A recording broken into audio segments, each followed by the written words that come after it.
ई तो नोकिया के बेटा के घर में जब से आयल बनी से नौकरानी बनाए थे रख देले बा।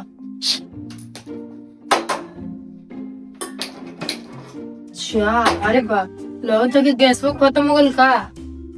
पप्पू या पप्पू इसको तो सुनेगा नहीं।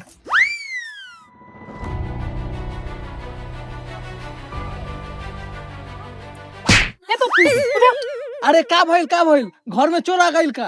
ना कोढ़िए गैस खत्म हो गई। अच्छा गैस खत्म हो गई तो नया लगा दो। नया लगवा ली। नया कहाँ से आई? अरे कल ही मंगवाए वाला रहनी। अच्छा तू हर महीने गैसे मंगावल। आज खाना मत बनाओ उपवास रह जाए। उपवास रही तोर बाप हमरा भूख लागेला। तू जहाँ से पाओ वहाँ से गैस लेके आओ। साला पहले ही के जमाना ठीक रहे जे लकड़ी काठी पर खाना बनैत रहे। अब हम गैस कहाँ से लाए? मालूम हो दोस्त कल हम गेल रही गैस लावे साला के भरो दिन लाइन में लाग गई लेकिन गैस न मिलल। का हो पप्पू भाई सुबेरे सुबेरे मुंह काहे सुखल बा? का बताई लल्लन भाई घर में के गैस खत्म हो गई है। बस इतने तोहरा इतने लौकता हमार घर वाली घर में नटंकी करके रख ले बिया। हमरा घर में तो दू का सिलेंडर बा। आ भैया आ एगो सिलेंडर देना था। ना हमार मेहरारू कहले बिया उधार सिलेंडर केकरो के मत दी ह।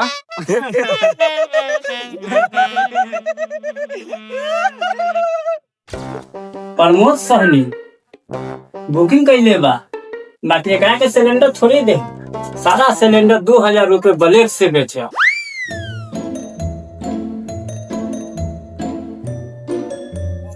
इसे नाम तो दिन सौरे से सुन कर थक गई बा। राजनो के सिलेंडर चाहिए। का बात बा भाई? एगो सिलेंडर चाहिए। बुकिंग कैला हा? आ ना ये सब पहले बुकिंग न कर। आ बाबा बुकिंग उ कैसे होला?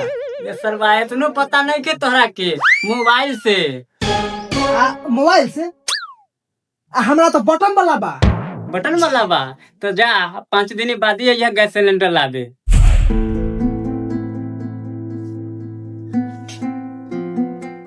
आ गैस वाला भाई 5 दिन बाद आई आता खाना कभी खाए? होटल से पानी खा ले। चल ये भगवान क्या जुल्म है।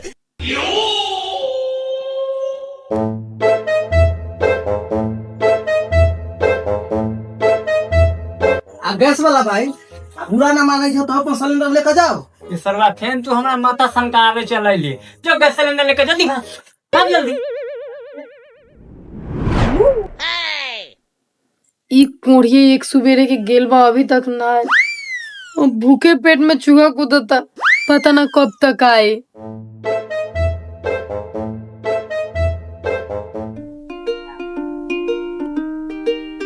लगता कि गैस भरा के आ गेल।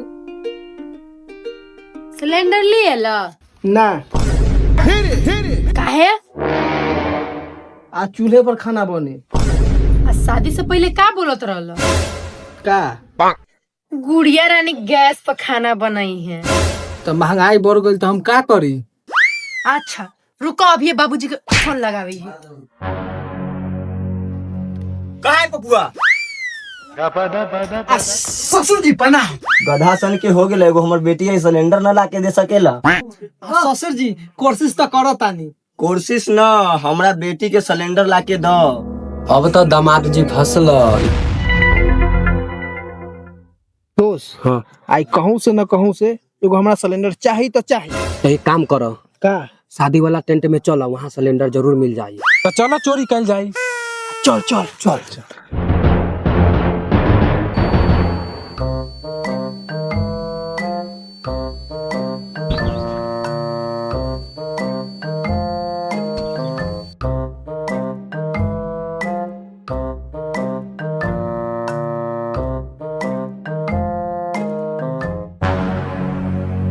रे दोस्त पूरा सिलेंडर तो यह बा लेकिन इधर उधर दे टेंट वाला नहीं खे ना। उठा उठा। अरे साला बहुत भारी हो। उठा।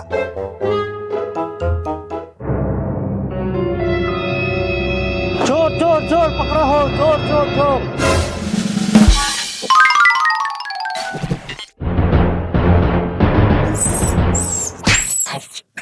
खाली यहाँ तो चले ला।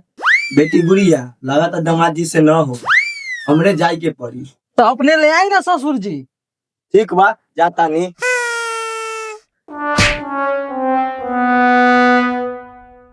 का हो पप्पू, अब का होई? बाबूजी तो सिलेंडर लेके गए हैं। हाँ, अब देखो अगर खाली होई तो का होई? तो फिर पप्पू के हाल खराब हो जाए।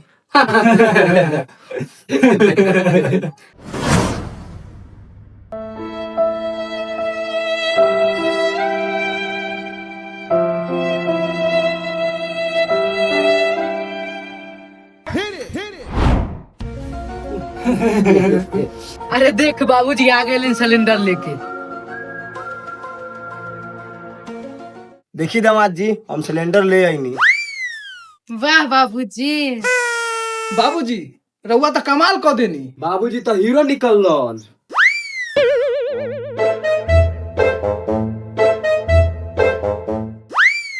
तो सिलेंडर हल्का बा, ई का है?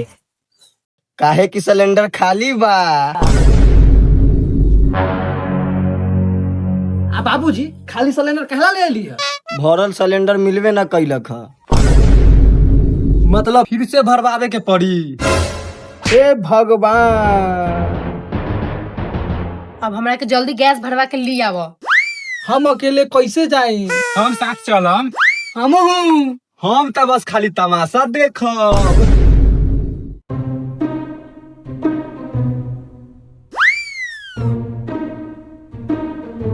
हो गैस वाला भाई, ये गैस भर दो। गैस वाला भाई तू ही है? अरे भाई वह दुकान हमरे है, यह दुकान हमरे है। खाना खाए खातिर घरे अली है तो सोचले कुछ काम कर ले छी। अच्छा ठीक बा, ये में गैस भर दी तनी। अच्छा ठीक बा, अभी भर देता हूँ।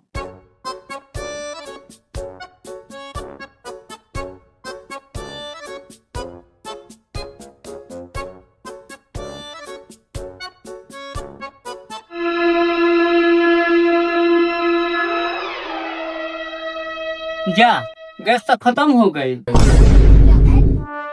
यार साला हमर तो किस्मते खराब बा।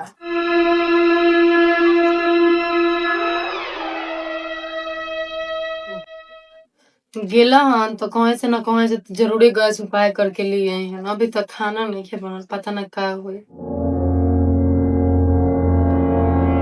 जो आइए गेल दामाद जी। गैस भरवा के लिए ला।